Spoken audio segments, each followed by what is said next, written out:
ঢুকতে যায় না। সাইডে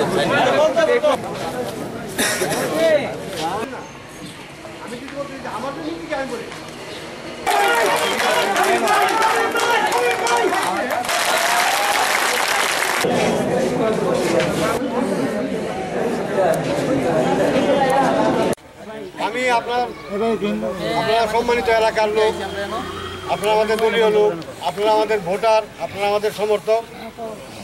এখানে জনমতের ভিত্তি, জনগণের সমর্থন, এই বিষয়গুলি ধরেন আমি না, এটা কারণ না বুঝার কোনো বাকি নাই।